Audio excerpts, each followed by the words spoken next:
Hi, Chad Heimlich, Versamatic Pump. Today we're going to install an air end kit into our E5 poly metal center.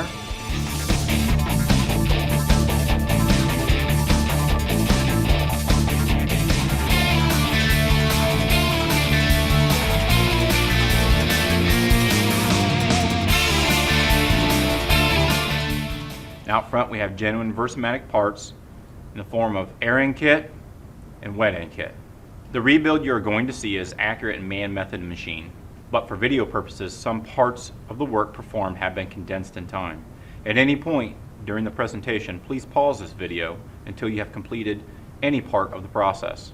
The pump we are using in this presentation has been built new and is considerably easier to work with than a pump that has been used in a process. Additional time may be needed in preparation and separation of parts and components during the rebuild. Identifying which kit is required for your repair has become easier on newer pumps with the permanently affixed metal serial number tag that now indicates the wet end and air end kit information for the pump. Kit information can also be found in the service and operating manual. Versamatic genuine replacement parts, wet end and air end kits provide a bill of material of the components included in the kit. All items included in the kits are components that Versamatic recommends replacing when rebuilding a pump. The pump we are using today is an example of the ease of installation. Always consult your respective service and operating manual before performing any maintenance on your pump. Service and operating manuals include composite repair parts drawings, repair parts list, and torque specifications. Our airside rebuild today will include the following items: gaskets, O-rings, U-cup seals, valve insert, and valve diverter. These are the recommended tools used with the rebuild. While the sizes may change based on the model, the type will remain the same. Torque wrench, ratchet, small slotted screwdriver, O-ring pick, snap ring pliers, sockets and or wrenches, 7/16 inch, 1/2 inch, 3/4 inch, 5/32 inch socket head Allen wrench. Let's get started. For video purposes, we're going to use a 3/8 drive impact gun. We're going to start off by removing the discharge manifold.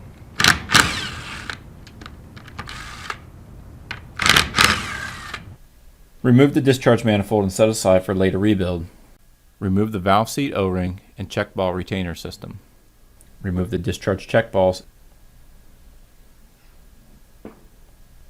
Now remove the suction manifold.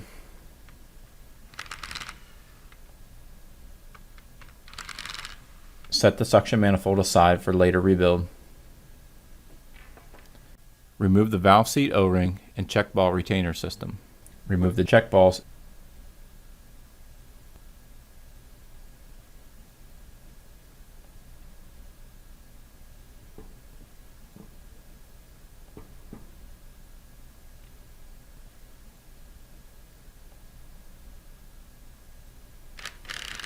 Now remove one outer chamber. Set this outer chamber aside for later reassembly. Now remove the opposite outer chamber and set aside for later reassembly.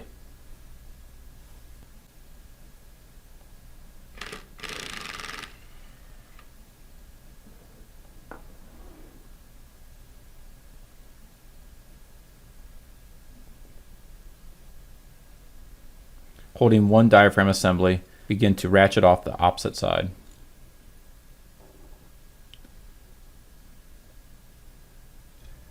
Set aside the inner plate and outer plate and diaphragm.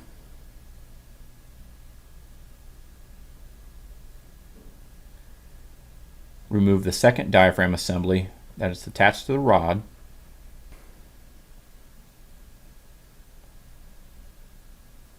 Go ahead and remove the shaft retainer plates. Set aside the shaft retainer plate for later rebuild. Remove the pilot spool bumper O-ring and discard.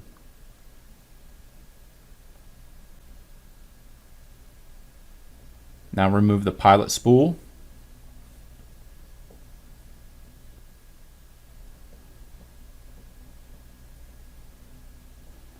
Now remove the shaft retainer plate, set aside for later reassembly. Remove the main shaft O-ring and discard. Go ahead and repeat this process for the second side.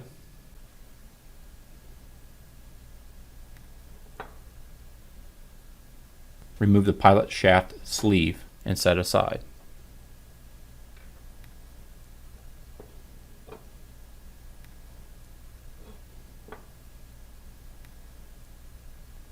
Now we'll remove the air valve assembly. Once the air valve assembly has been removed, set aside for later rebuild.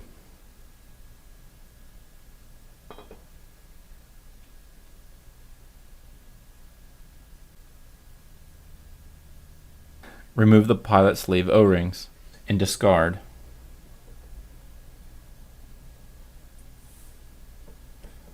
Once you have removed all pilot sleeve O-rings, inspect the pilot sleeve for any wear and replace as needed. Remove the pilot spool O-rings and discard. Inspect the spool to ensure there is no damage, scarring, or scratching and replace as needed.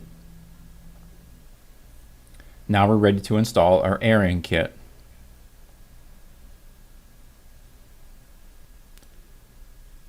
Install the new pilot sleeve O-rings into the accepted O-ring grooves. Be sure not to block any porting.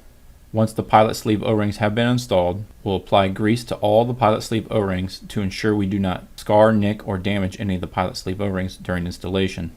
Install the pilot spool O-rings into the pilot spool O-ring grooves. Start at one end and work your way down, leaving off one bumper O-ring. Apply grease to the center section pilot sleeve bore. Slowly twist and turn and install the pilot sleeve into the center section of the pump. This will ensure that we do not damage, scar, nick, or roll any of the pilot sleeve O-rings. Install the main shaft O-ring and apply grease.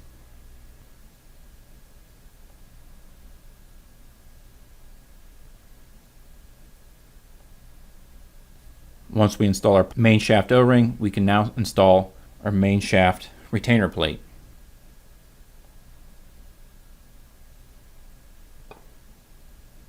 Install the main shaft O-ring and apply grease. Apply grease to the pilot spool O-rings for ease of installation. Now install the pilot spool. Note that the bumper O-ring on the pilot spool that has not been installed yet shall be inserted first into the pilot sleeve. You may need to turn and twist and gently press in the pilot spool to ensure we do not damage any of the pilot spool O-rings. And install the shaft retaining plate. Once the spool has been fully installed, install the bumper O-ring on the opposite side.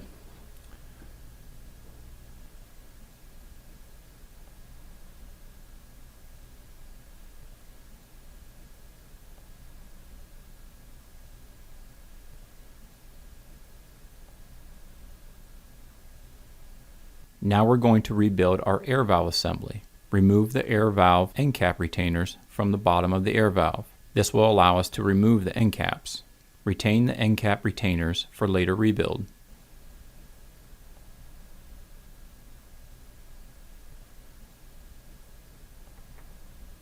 Remove the end cap and set aside.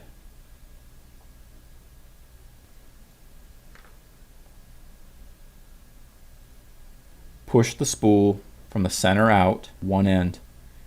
Take note that the valve spool is unbalanced. Now remove the air valve sleeve.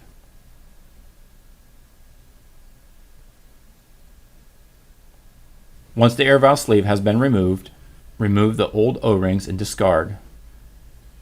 Install the new O-rings into the O-ring grooves designated.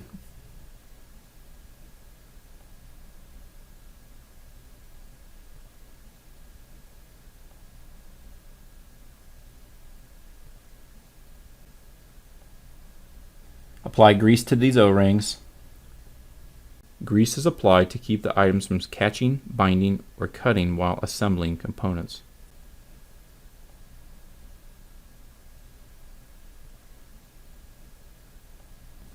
Insert the sleeve into the air valve body. Be sure that the air valve sleeve is flush with the end of the air valve body. Now remove the old air valve spool U-cup seals. Install the U-cup seal with the U-cup portion facing inward. Be sure to properly seat the U-cup into the accepted groove on the air valve spool.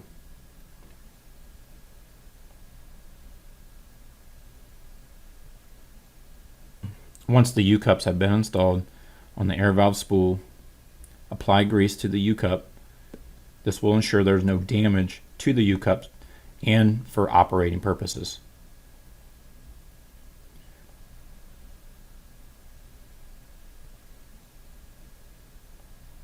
Be sure to compress the U-cup as you insert it within the air valve body so you do not damage the U-cup seal, and that it properly seals within the air valve body.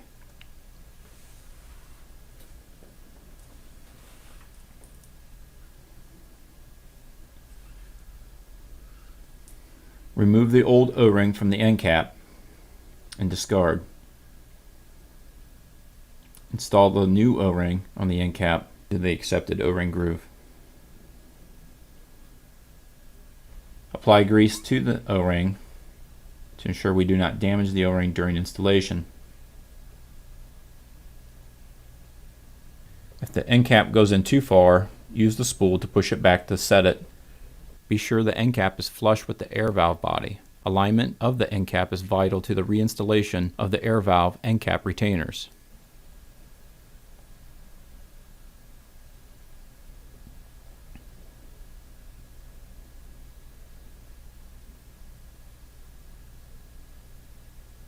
Now we're going to install our valve diverter.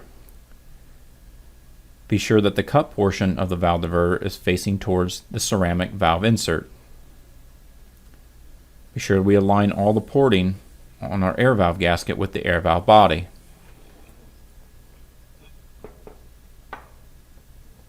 Now we're ready to install our air valve body. Ensure the proper orientation of the air valve assembly. The air inlet faces away from the air exhaust. Be sure you align all porting and bolt holes to the center section of the pump. Be sure to follow manufacturer's torque specs for the air valve assembly. These torque specs are listed within the service manual. Apply grease to the main shaft and to the main shaft O-ring to ensure we do not damage the main shaft O-ring. Insert the rod and properly seat the outer bead of the diaphragm into the accepted groove of the intermediate.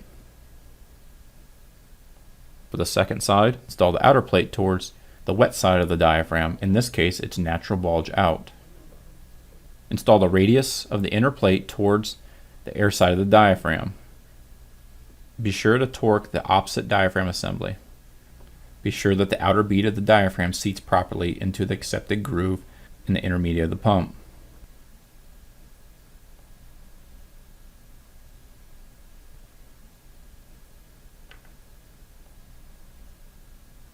While holding the diaphragm assembly that already has been torqued, torque the opposite side to the rod.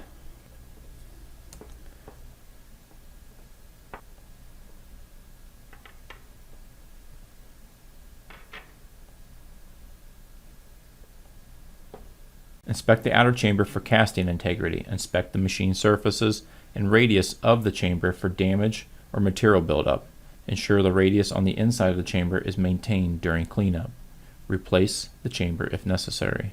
Chamber orientation requires the discharge side of the chamber to be installed in the same direction as the air valve face on the center block.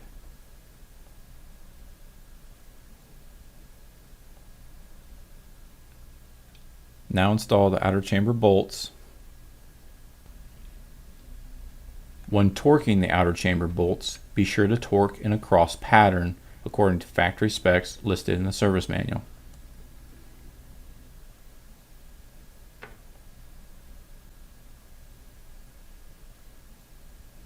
Now we're ready to install our opposite outer chamber. Go ahead and repeat this process for the second side. This Versamatic pump includes a check ball retainer system that incorporates a ball cage, check ball, and valve seat. On the suction side, insert the check ball into the valve seat, install a ball cage, and insert the ball cage retainer assembly with the valve seat facing towards the suction manifold. The ball cage will face down into the chamber. Then install the valve seat O-ring.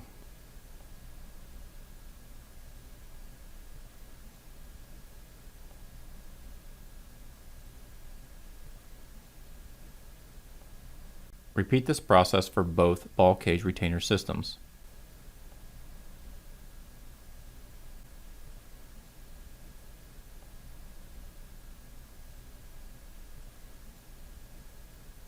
Orientation of the manifold is based on process requirements and may be reinstalled in either direction.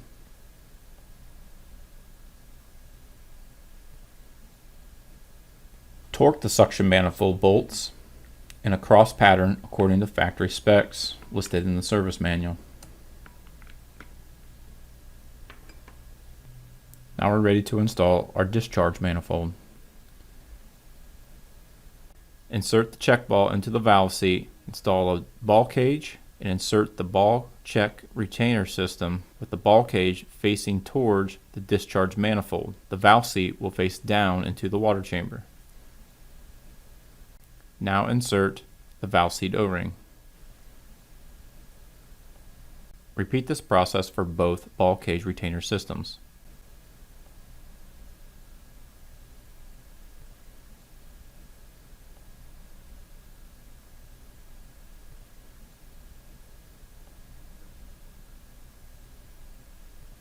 Orientation of the manifold is based on process requirements and may be reinstalled in either direction.